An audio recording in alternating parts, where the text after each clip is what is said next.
안녕하세요. 건강 365 아나운서 최인경입니다.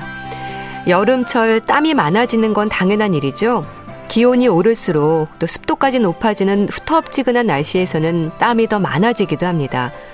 그런데요, 계절이나 기온과 상관없이 흐르는 땀, 다한증을 비롯해서 갱년기를 지나는 분들 중에는 민망할 정도로 흐르는 땀을 호소하는 경우가 많습니다. 땀이 많고 적은 차이가 뭘까요? 특정 상황에서 땀이 많아지는 이유는 뭘까요? 오늘은 땀에 대해서 알아보겠습니다. 건강 365 이승철의 오늘도 난 듣고 시작하겠습니다. 땀이 많아지는 계절입니다. 계절적인 요인으로도 땀이 흐르지만 다한증으로, 갱년기 증상으로도 땀이 고민되는 경우가 많은데요. 땀을 이렇게 많이 흘려도 될까? 건강에 문제가 되지 않을까? 걱정되는 부분들도 있습니다. 어떻게 이해하면 될까요? 경희대 한방병원 황덕상 교수와 함께합니다. 교수님 안녕하세요. 네, 안녕하세요. 교수님이 땀은 너무 없어도 문제가 되는 거죠? 네, 그렇죠. 우리 몸에서 사실 건강에서 가장 중요한 게 뭐든지 이제 항상성이라고 얘기를 하는데요. 네. 뭐든지 부족한 것도 또는 너무 많은 것도 이제 문제가 될 수 있습니다. 뭐 예를 들면 우리가 뭐 콧물이 나는데 감기가 걸려서 줄줄줄 너무 흐르면 뭐 불편하고 힘들잖아요. 네. 그래서 이제 콧물이 말랐으면 좋겠다고 하지만 또 콧물이 너무 마르면은 이제 비염처럼 이렇게 되면 오히려 비강도 충혈되고 그것 또한 뭐 코피도 나고 오히려 코가 더 불편하고 아플 수도 있는 거거든요. 땀도 마찬가지로 이제 한의학적으로 봤을 때는 심장의 진액으로 만들어졌다고 해서 결국 이제 땀구멍을 열고 닫는 그런 기능 외에 심장에서 문제가 되는 것들이 진액을 만드는 과정에 생겨도 이제 땀에 문제가 생길 수 있는 것처럼 네. 결국 우리 몸에서 이제 항상성이라는 관점에서 보면은 우리 내부에 있는 건강 상태를 반영하는 것이 땀이기 때문에 너무 적어도 문제 또는 너무 많아도 문제라고 볼 수 있습니다. 네. 땀의 역할이 우리 건강에도 중요하지 않나 싶은데 어떻습니까? 그렇죠. 이제 이러한 것들 항상성 문제 이런 것들을 조절해 주는 것이 우리 몸의 변화를 알려주는 척도가 되는 게 이제 땀일 수 있는데요. 그래서 땀의 기능을 이제 뭐 한 3가지 정도로 말씀드릴 수 있는데 첫 번째로 이제 가장 이제 땀이 우리 몸에서의 그 피지와 피부의 건조를 막아주거든요. 네. 결국 이제 피부에 이제 윤기와 탄력을 잃는 것이 오히려 유지를 하게 할 수 있는 것이 이제 땀의 그런 역할 중에 가장 큰 것 중에 하나이고요. 또 하나는 이제 우리 몸에서 체온을 조절합니다. 네. 결국 이제 우리 몸이 이제 보통 36.5도라고 하는 게 정상적인 그런 항온 동물로서 체온을 유지를 해야 되는데 만약에 어떤 이유에 의해서 체온이 상승하게 되면은 우리 체온 조절 중추인 뭐 시상하부를 통해서 뭐 교감신경을 자극해서 땀을 좀 내보내라. 그러면 이제 땀이 증발하면서 우리 피부 표면을 냉각시키고 체온을 감소시키면서 이제 그 정상적인 범위에 있는 체온을 유지를 해서 큰 문제가 없게 유지를 하는 것들이 가장 또 큰 역할 중에 하나이고요. 네. 또 그리고 이제 우리 체내에서 수분은 항상 너무 쌓여 있는 것도 문제가 되고 적절히 이제 수분을 배출을 해줘야 되는데 물론 이제 뭐 대소변으로 해서 땀을 배출하는 경우도 있지만 이런 땀을 적절히 배출하는 방법이 되는 수분을 조절하는 기능도 땀의 큰 역할 중에 하나라고 볼 수 있습니다. 네.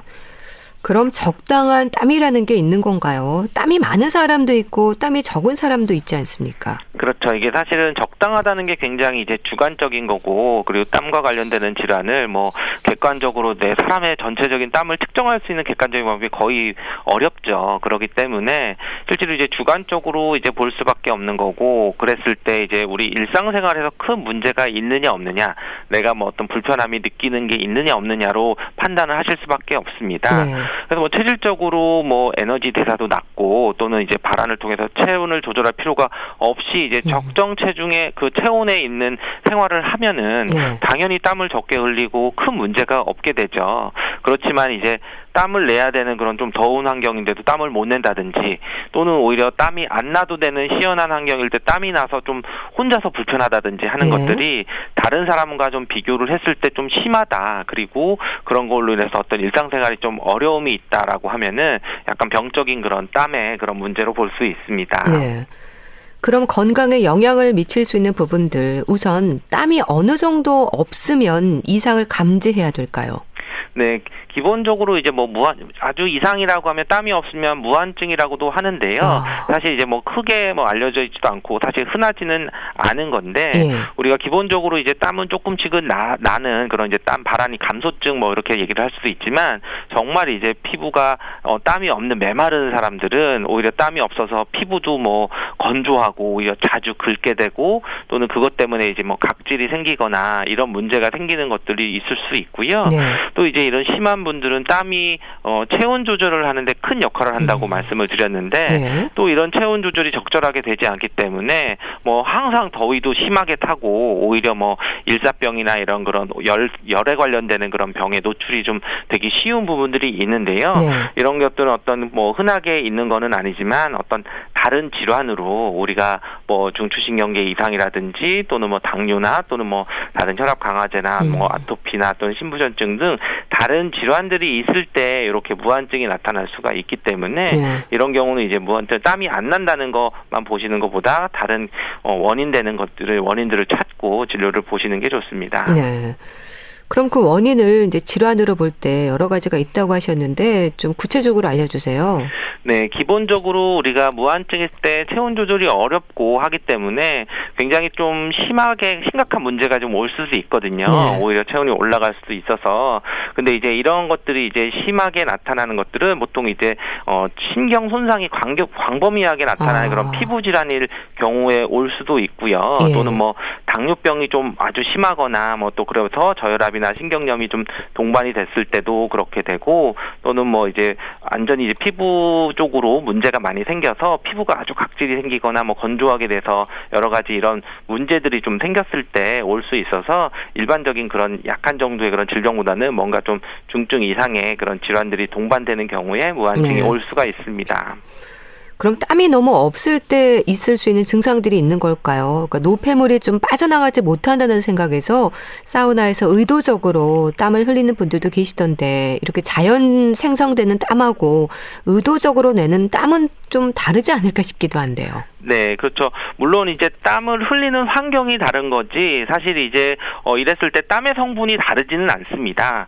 기본적으로 우리가 뭐 땀이 나는 것은 이제 수분이 빠져나가는 거고 뭐 예를 들면 우리가 뭐 참았다가 소변을 봤을 때 정상적인 간격에서 시원하게 나가는 소변과 뭐 요실금이 있어서 뭐 1시간도 안 돼서 이제 소변을 마렵다고 해서 봤을 때 이제 분명 하나는 정상적인 소변이고 하나는 뭐 요실금은 병적인 소변이지만 그 소변 보는 거는 이제 같은 거죠. 근데 땀도 어떻게 보면 우리가 희석된 소변이라고 할 정도로 그런 구성 성분들은 뭐 이렇게 배출되는 노폐물들이 있고 수분이 대체로 많이 있는데요. 결국 이제 이런 것처럼 우리가 땀이 유발되는 그런 조건이 달라서 억지로 사우나나 이런 것처럼 체온을 올려서 나가는 땀이나 기본적으로 이제 다른 질환이 있어서 나가는 땀이나 이런 것들은 땀 자체의 성분은 다르진 않지만 그것이 이제 표현하는 그런 내 몸 상태 오히려 뭐 사우나를 가고 개운하게 했을 때는 뭐 컨디션도 좋고 몸도 가볍게 느낄 수도 있지만 우리가 어떤 뭐 식은땀을 흘린다고 할 정도로 왜 몸이 좀 나쁘거나 좀 기운이 좀 없거나 하면 식은땀도 흘리고 아니면 이제 다른 그런 뭐 호흡기 질환이나 뭐 천식이나 이런 것들이 있을 때 오히려 좀 줄줄줄 흐르는 그런 땀이 있을 때는 분명히 이제 그런 병적인 상태 우리 속에 있는 그런 체력이나 건강 상태는 분명히 다른 것으로 볼 수 있는 거죠. 네. 땀의 성분이 어떻게 됩니까? 기본적으로 이제 땀은 이제 거의 다 뭐 수분으로 되어 있고요. 그 외에는 이제 여러 가지 그런 우리 대사 노폐물들이라고 되는데 뭐 여러 가지 뭐 그 성분들은 있지만 그게 소변을 좀 희석한 느낌 그런 정도라고 표현을 하기도 합니다. 또 땀이 너무 많은 경우에 증상들이 있을까요? 땀을 너무 많이 흘려서 그런지 몸이 좀 붓는다는 말도 하던데 연관이 있을까요? 땀을 많이 흘리는 거랑 몸이 붓는 거랑은 어떻게 보면 좀 다른 문제일 수 있는데요.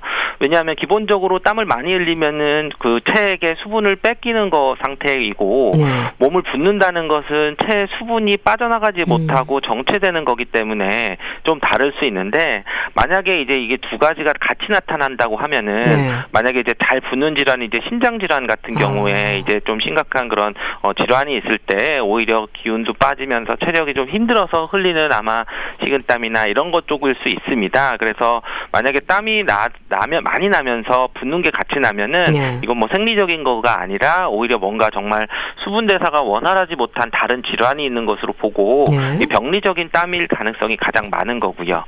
이런 병리적인 땀이라고 얘기하면 한의학에서도 뭐 이제 우리가 자한증이라고 하는 것들이 있는데 이것은 뭐 가만히 있어도 땀이 줄줄줄 흐린다 네. 이렇게 얘기를 해서 이것은 오히려 이제 피부를 잡아주는 양기가 부족하고 기운이 좀 부족해져서 땀이 이제 나서 오히려 땀구멍이 열려서 오히려 이제 나쁜 기운도 잘 이제 들어온다고 하는 그런 걸로 볼 수 있고요. 네.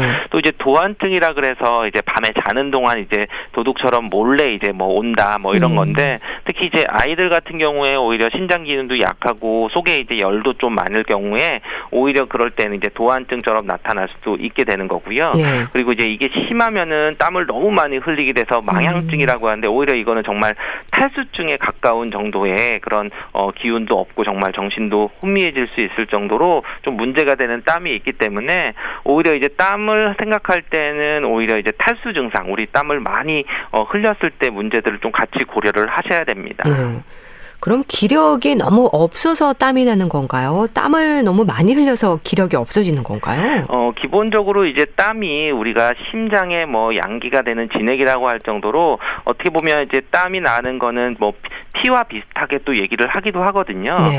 결국은 이제 뭐 우리가 생리적으로 건강하면서도 내가 내보내야 될 땀을 뭐 운동을 많이 하거나 체열을 맞춘다든지 했을 때 땀을 내보내는 거는 괜찮고 또 수분 조절을 또 잘 한다고 하면은 땀을 나는 게 건강할 수 있지만 네. 오히려 이제 너무 많은 땀을 흘리거나 그런 것들이 줄줄줄 흐르는 그런 자한증처럼 오히려 기운이 없어서 이제 땀구멍이 정말 열리고 탈수 증상까지 오게 되는 그런 망향증이 오면은 굉장히 네. 좀 병리적인 그런 병이어서 땀 때문에 기운이 없어지는 것으로 되는 겁니다. 예. 그럼 그렇게 질환으로 땀이 많아지는 경우에는 치료를 받으셔야겠네요.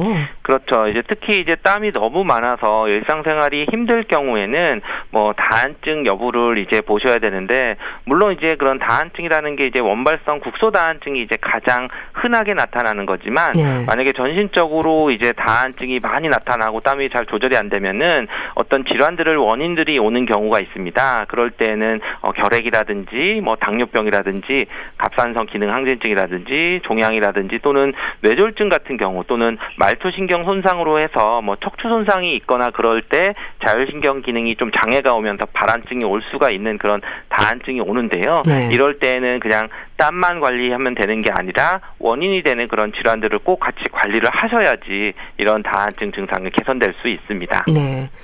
갱년기는 어떻습니까? 많은 분들이 갱년기 증상으로 줄줄 흐르는 땀을 얘기하시거든요. 그렇죠. 특히 이제 요즘에 이제 갱년기에 땀이 흐르는 것 때문에 불편해하는 것들도 심하게 오시는 분들이 있습니다. 그래서 보통 갱년기 증상의 첫 번째 증상이라고 얘기하면 우리가 뭐 안면홍조, 뭐 또는 상열감, 또는 이제 그 조열이라 그래서 파도처럼 쭉 왔다가 갑자기 후끈 더워지면서 또 열이 빠지면서 이제 몸이 식는 그런 것들이 나타나는데 네. 이런 것과 이제 더불어서 이제 안면홍조가 나타났다가 바로 이어지는 이제 땀이 얼굴에 특히 얼굴에 많이 나는 땀의 증상으로 인해서 뭐 일상생활을 굉장히 좀 불편해 하시는 분들도 있는데요. 이거는 일종의 이제 혈관 운동성 증상이고 어떤 즉흥적으로 내가 체온이 올라가려고 하는 그런 상열감을 조절해주기 위해서 땀이 나서 체온을 식히기 위해서 이제 나는 것으로 볼 수 있는데요. 네. 특히 이제 뭐 나이트 스웨팅이라 그래서 이제 밤에 이제 자다가 이제 땀이 나거나 이제 또 그런 것 때문에 많이 좀 힘들어 하시는 분들이 또 많이 있습니다. 네. 근데 갱년기 증상으로 흐르는 땀은 부위도 좀 다르던데요. 얼굴에 집중이 되는 분들도 있고 목 뒷부분 또 허리 옆구리로도 땀이 많다는 말을 하거든요. 차이가 뭘까요?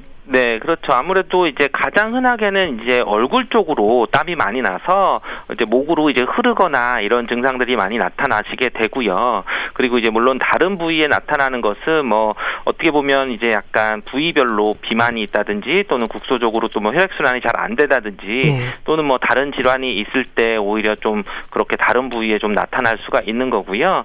기본적으로는 주로 얼굴이나 이제 목 뒤쪽으로 머리 쪽으로 이제 많이 나타나는데 결국 이런 것들이 나타나는 나타나는 게 뭐 실제로 밖에 있는 온도가 올라가기보다는 그 갱년기 증후군 때문에 신체적으로 상열감, 얼굴 네. 쪽으로 이제 열이 올라가면서 좀 피가 좀 몰리고 그런 것들을 좀 조절하는 쪽에 보상성으로 이제 땀이 나는 부분도 있기 때문에 네. 좀 얼굴 쪽으로 집중이 좀 많이 되는 경향이 있습니다. 그럼 갱년기 때 흐르는 땀은 갱년기가 좀 지나가면 증상이 나아집니까? 자연스럽게? 기본적으로 이럴 때는 땀을 치료를 하는 그런 것보다도 예. 갱년기 증상을 좀 조절할 수 있는 그런 쪽으로 좀 조절하시는 게 좋고요. 뭐냐면 이제 갱년기에 많이 나타나는 그런 땀들은 실제로 체온이 올라가가지고 땀이 나는 게 아니라 예. 내 몸에서 이제 그런 호르몬 대사나 이런 것들이 좀 변화가 오면서 그런 열에 대한 적응이 잘 못하게 되는 부분도 있는 거고요. 예. 한의학에서 얘기할 때는 이때 나는 그런 땀은 또는 이때 나는 또 상열감은 가짜 열이라고 되어 있는데 바로 음허화동이라고 합니다. 무슨 얘기냐면 우리 몸에서 수분이 부족해지고 하기 때문에 거꾸로 열이 좀 많이 동해지면서 나타나는 진짜로 뭐 체온이 올라가서 나오는 열이 아니라 내 몸에서 수분이 부족해서 열을 잘 조절하는 기능들이 떨어지기 때문에 열이 나는 것이기 때문에 네. 이럴 때에는 오히려 몸을 차갑게 하게 되면은 오히려 뭐 체력도 더 떨어지고 오히려 뭐 감기가 걸린다든지 여러 가지 그런 불편한 증상들이 있기 때문에 이런 땀을 식히는 그런 것보다는 내 몸의 수분 대사를 조절을 한다든지 좀 체력을 회복하는 쪽으로 좀 치료를 하면서 요 시기를 좀 잘 적응해 나가시면은 오히려 이런 것들이 좀 좋아지는 것들을 볼 수 있습니다. 네. 그렇다면은 호르몬 변화가 그렇게 원인이 된다면 호르몬 치료를 해야 되는 건가요?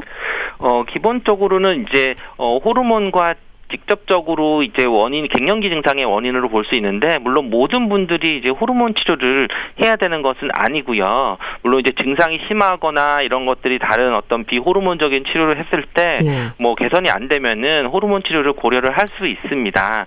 그렇지만 이제 그런 거는 이제 갱년기 증상의 전반적인 다른 것들과 같이 고려를 해야 되고, 또는 이제 호르몬을 또 치료를 또 하지 못하는 그런 금기 사항에 해당되는 경우들도 있기 때문에 그런 것들은 좀 정확하게, 만약에 이런 갱년기 증상 때문에 땀이 좀 많이 나거나 또는 상열감이 심하시면은 오히려 이제 정확한 진단을 받으시고 그거에 따라서 처방을 받으시는 게 좋습니다. 네.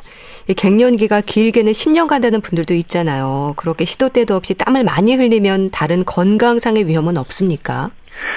기본적으로는 이렇게 갱년기가 뭐 10년 간다고 하는 것보다는 오히려 조금 다르게 생각하면 잘 조절하고 관리만 하면은 한 2, 3년 안에도 좀 잘 적응하고 지나갈 수 있다. 그렇기 때문에 이제 갱년기라고 하는 게 뭔가 연을 바뀌는 그런 시기들, 우리 여름 사계절로 따져도 환절기를 잘 지내면은 여름도 잘 지내고 겨울도 잘 지내고 이럴 수가 있는데요.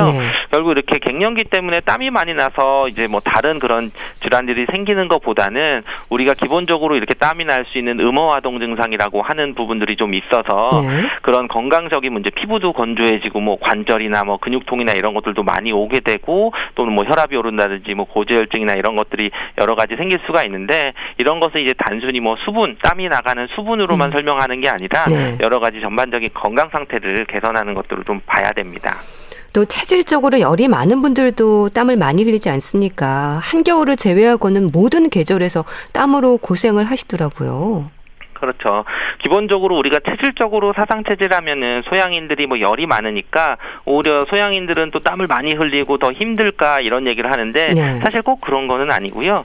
모든 체질에 있어서 열이 많다고 해도 만약에 건강한 상태라고 하면은 그런 열을 잘 조절할 수가 있기 때문에 뭐 꼭 열이 많은 사람들이 오히려 땀이 많이 나는 건 아니고, 건강한 체질이 어떤 깨지게 되면은 그것 때문에 반대적으로 땀이 날 수 있는데요. 예를 들면 우리가 몸이 보통 차다고 하는 소음인들도 여름에 땀을 굉장히 많이 흘리거든요. 그런 경우는 왜 그러냐면 여름에 거꾸로 기운을 잃게 되는, 기운이 빠지게 되는 그런 상태가 되면은 소음인 같은 경우는 열은 분명히 몸에 없지만 기어 증상으로 해서 땀이 또 많이 흐르게 됩니다. 이렇게 줄줄줄줄 자한증이 오고 식욕도 없고 밥맛도 없고 이런 것들이 되기 때문에 오히려 이제 그런 체질에 상관없이 내 몸의 건강 상태를 잘 유지하는 게 좋고요.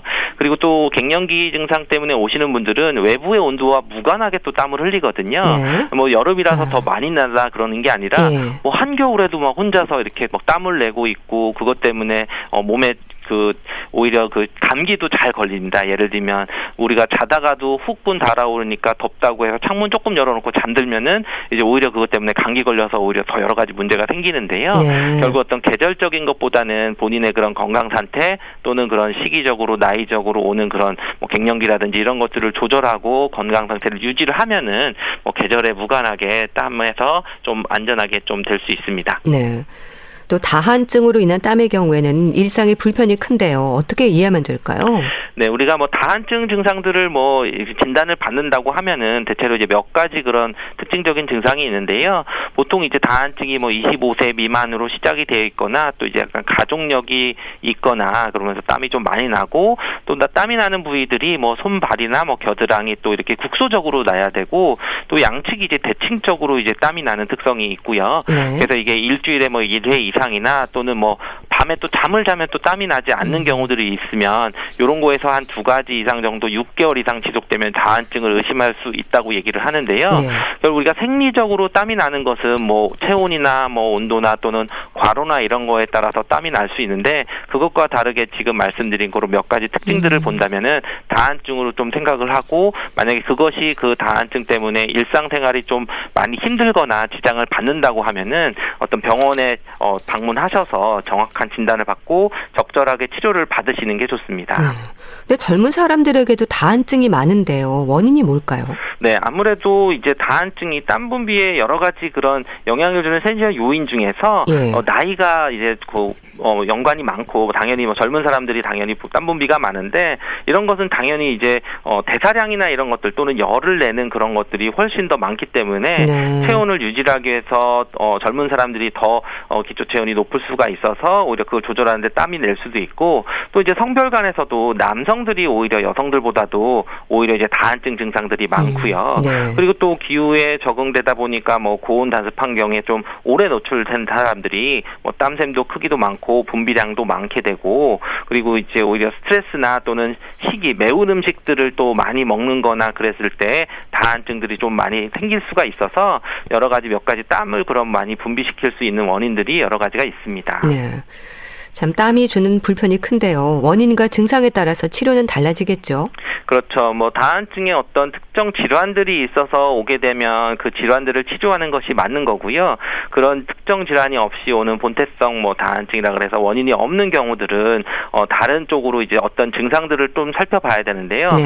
한의학에서는 어떻게 보면 이 다한증에서는 심리적인 부분일 수도 있지만 또 우리 몸에서 이제 습열이라고 해서 또 노폐물이 많이 쌓여 있거나 또는 뭐 스트레스나 긴장을 좀 더 많이 잘하는 사람들이나 또는 음식을 과하게 먹어서 좀 식체가 있다든지 또는 기운이 너무 없어서 이제 기운을 좀 잡아주는 것들이 좀 못할 때 오히려 그런 증상들을 좀 나눠서 원인들을 분류를 하고 그것에 따라서 정말 열을 꺼줘야 되는 그런 처방을 쓰는 거나 또는 기운을 좀 보충해주는 그런 처방을 써야 되는 경우도 있고 또는 이제 습담형을 해서 순환을 좀 잘 시켜줘야 되는 그런 처방을 써서 오히려 치료들이 좀 다르게 보고 있습니다. 네.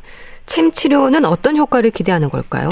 네, 우리가 뭐 침 치료 얘기할 때 가장 쉽게 얘기하면은 우리가 침을 맞고 긴장을 좀 완화시킬 수가 있죠. 네. 우리가 다한증이 기본적으로 스트레스라든지 좀 긴장을 많이 했을 때 오히려 심해지는 경향들이 있는 것처럼 침 치료를 하면은 우리가 자율신경계의 기능을 회복한다고 합니다. 그래서 물론 이제 땀이라고 하는 그런 땀샘을 조절하는 게 자율신경계통 중에서 이제 교감신경과 밀접하게 관련이 있거든요. 네. 그럴 때 이런 부분들을 좀 조절할 수 있고 좀 정상화할 수 있는 게 침에 효과가 있을 수 있고 그리고 우리가 침을 맞으면 전신적으로 심리적인 안정도 되고 또 기혈순환도 좀 원활하게 돼서 또 체온이 좀 정상적으로 좀 균형을 맞출 수가 있어서 네. 그럴 때 좀 도움이 될 수 있습니다. 일상에서 할 수 있는 방법은 없을까요? 환기를 삶은 물을 차처럼 마시기도 하던데요. 그렇죠. 우리가 다한증 얘기하면 가장 이제 환기를 뭐 많이 딱 떠오르게 되는데요. 기본적으로 이제 환기 자체가 땀을 멈추게도 하고 또 이뇨작용을 해서 약간 수분을 좀 더 대사를 원활하게 해주면서 이제 폐 기능도 보호해주고 우리 몸에서 이제 면역력도 올려서 우리 특히 이제 그 도한증 땀을 뭐 잘 때 흘리거나 아니면 이제 이게 자한증이라고 해서 땀을 줄줄줄 흘리는 나도 모르게 흘리는 그런 거에는 이제 많이 쓰는 그런 부분일 수 있는데요. 기본적으로 이제 뭐 환기를 꼭 먹어야 되는 것보다도 오히려 땀을 흘리시는 분들은 매운 음식을 좀 피한다든지, 그리고 땀을 흘린 상태에서 찬물을 뭐 갑자기 막 벌컥벌컥 먹으면 오히려 그런 것 때문에 건강 상태가 좀 나빠지거나 속이 또 차지거나 오히려 기운은 빠질 수 있기 때문에 네. 따뜻하거나 좀 미지근한 물을 좀 수시로 자주 섭취를 해서 수분을 좀 맞춰주는 것이 굉장히 중요합니다. 네.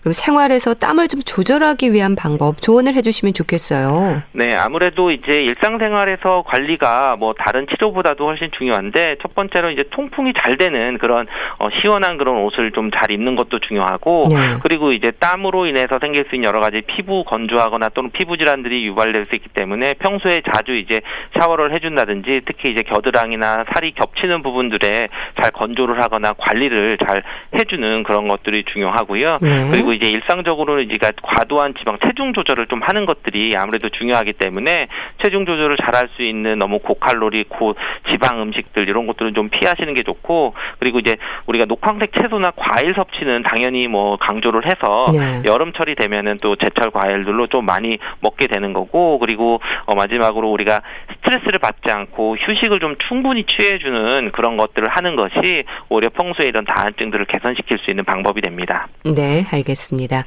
자, 오늘은 땀에 대해서 알아봤는데요. 경희대 한방병원 황덕상 교수와 함께했습니다. 말씀 잘 들었습니다. 감사합니다. 감사합니다. KBS 라디오 건강 365 함께하고 계신데요. 부활의 사랑할수록 듣고 다시 오겠습니다.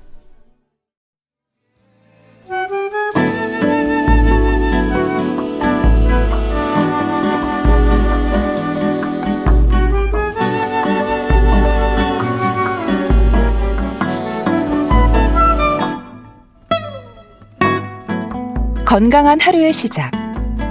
KBS 라디오 건강 365 최윤경 아나운서의 진행입니다.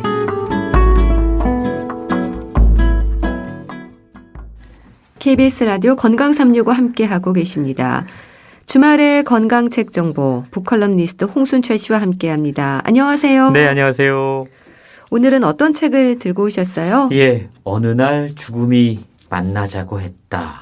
라는 제목의 책입니다. 네. 이 책은요, 지독한 우울증을 앓던 한 의사가 그야말로 세상의 밑바닥, 가난하고 아픈 사람들을 살리기 위해서 고군분투하면서 자신의 삶의 의미를 찾아가는 여정을 담은 에세이거든요. 예.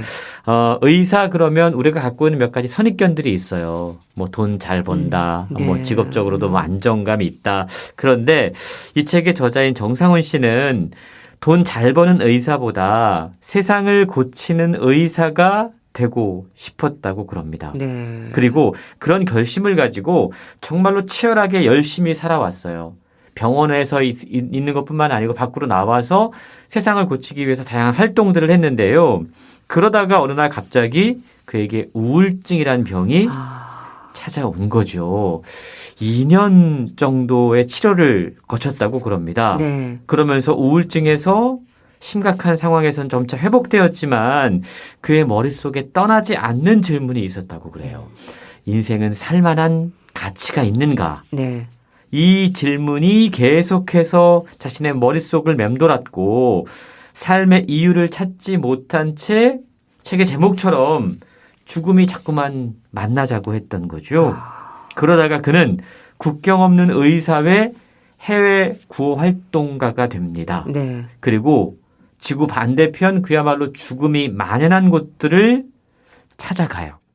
예를 들자면 서아시아 빈공국인 아르메니아, 내전이 한창이었던 레바논, 그리고 에볼라 바이러스가 창궐했던 수아프리카의 시에라리온까지 네. 방문을 합니다. 그야말로 죽음이 매번 자신을 찾아와서 만나자고 했는데 그 죽음의 공포를 이기기 위해서 죽음이 만연한 곳으로 찾아간 거죠.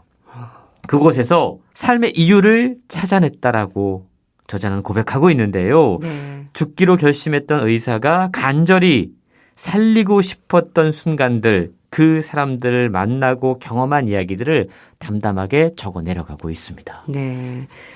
어느 날 죽음이 만나자고 했다. 이 제목대로 저자인 의사의 깊은 진심이 좀 느껴지네요. 그렇습니다. 에세이이면서 자신이 어떻게 우울증을 이겨낼 수 있었는지를 소개하는 그러한 극복기이기도 한데요. 네.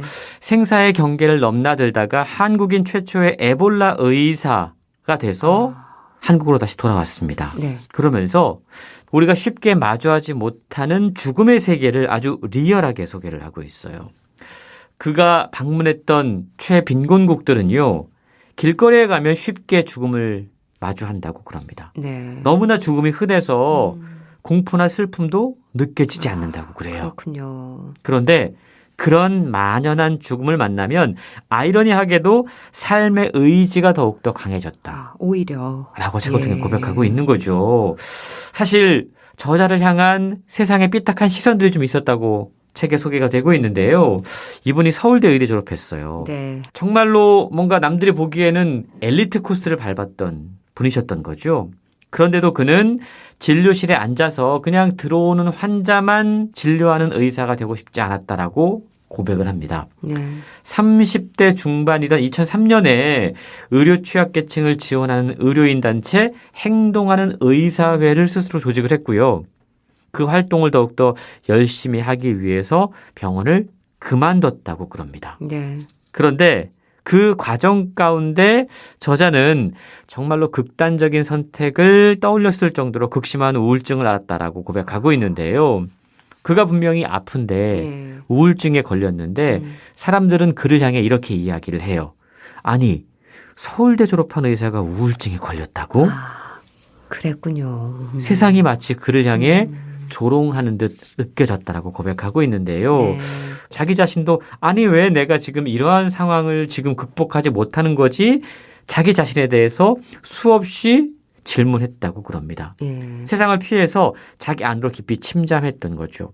그렇게 2년여의 시간이 흐른 뒤에 어느 정도 우울증에서 회복이 됐지만 더 나은 삶의 의미를 찾기 위해서 보다 근원적인 질문에 대한 답변을 찾기 위해서 국경 없는 의사회 해외 구호 활동가가 됩니다. 네. 그리고 지구 반대편으로 날아가서 의료 행위를 펼쳤던 것이죠. 네.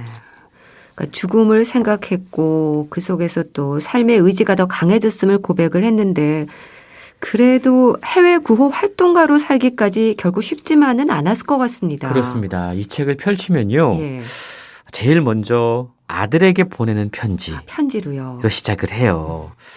정말 그 대목을 읽으면서 울컥했는데요. 네. 가족한테는 차마 자기가 얼마나 심각한 우울증 상황인지 죽음을 생각할 정도인지 고백하지 못했다고 그래요. 예. 그냥 나는 의사고 의사로서의 도리를 하기 위해서 사람들을 살리기 위해서 해외로 나가야 돼 네. 라고 설명했다고 그럽니다. 아. 그때 큰아들의 나이가 8살이었고요. 아이고. 아내는 예. 둘째를 임신 중이었습니다. 그때 아르메니아로 떠날 수밖에 없었던 그 상황에 대한 하소연이 소개가 되고 있어요. 큰아이의 웃음을 보면서 잠시 함께 웃을 수 있었지만 머릿속을 떠나지 않는 자기 존재에 대한 질문 네. 그리고 자꾸만 찾아오는 그 죽음, 그 유혹 한창 아빠의 자리가 필요했을 그 순간에 죽음을 떠올리는 자신을 사실은 가족들에게 보이기가 쉽지 않았을 겁니다. 네. 어떻게든 본인이 먼저 살아야 했고 삶의 의지를 찾아야 했기 때문에 가족들에게 솔직하게 이야기하지 못하고 그냥 의사로서 본인이 할 수 있는 최선의 일, 사람을 살리는 현장으로 떠났다라는 고백이 소개가 되고 있는데요. 네. 저자가 처음 도착한 나라가 에이즈보다 더 무섭다는 결핵이 들끓는 아르메니아였다고 결핵이 그럽니다. 들끓는 곳이군요. 그런데 환자를 살리고 싶어서 그곳에 갔잖아요. 네. 근데 그에게 처음 주어진 임무는요.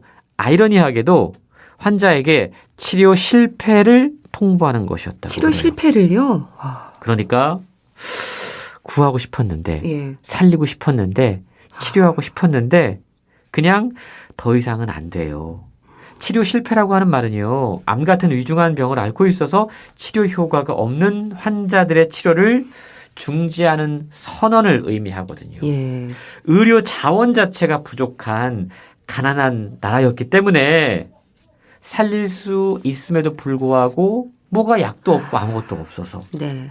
그들 의료진 앞에 놓여진 불가피한 현실, 치료 실패를 통보하면서 정말로 가슴 아픈 순간들을 많이 경험했다라고 수백하고 있어요.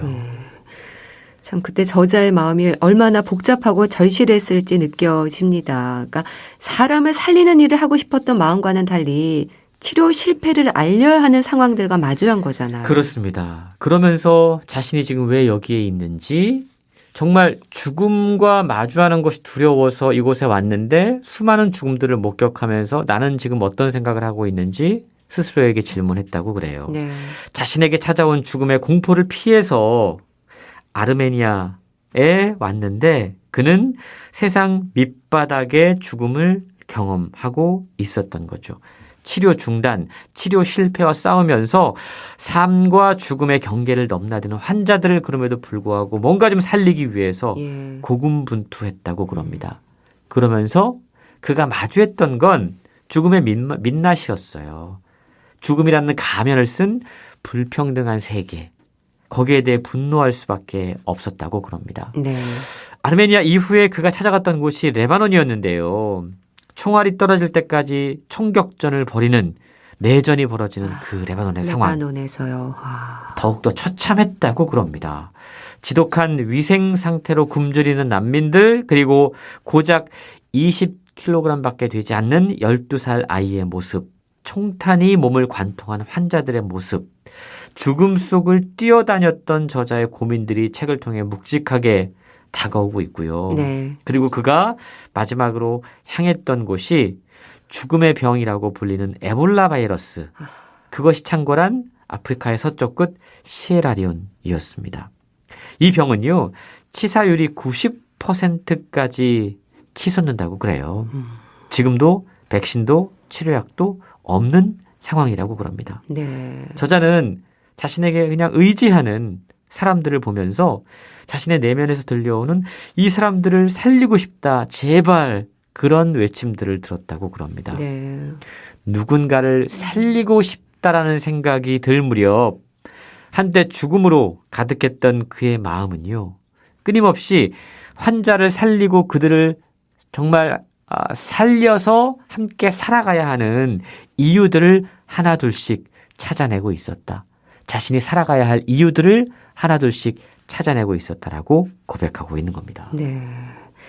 참 이 재난의 현장에서 그러니까 자신을 의지하는 의료 사각지대의 사람들을 보면서 환자들을 살리고 싶은 마음만큼이나 저자 역시 다시 살아갈 용기를 얻을 수 있었네요. 그렇습니다. 우울증이라고 하는 병이 참 무서운 병인 건 분명한 네. 것 같아요. 그냥 우울감이 드는 것과 우울증이 찾아온 건 정말 다른 일이다라고 책을 통해 고백하고 있는데요. 저자는 한참 우울증을 앓던 때에 분노와 슬픔의 감정에 휩싸여서 도저히 헤어나올 수 없었다라고 고백을 하고 있어요. 네. 그 분노와 슬픔의 감정은 다양한 이유 때문에 찾아왔는데요.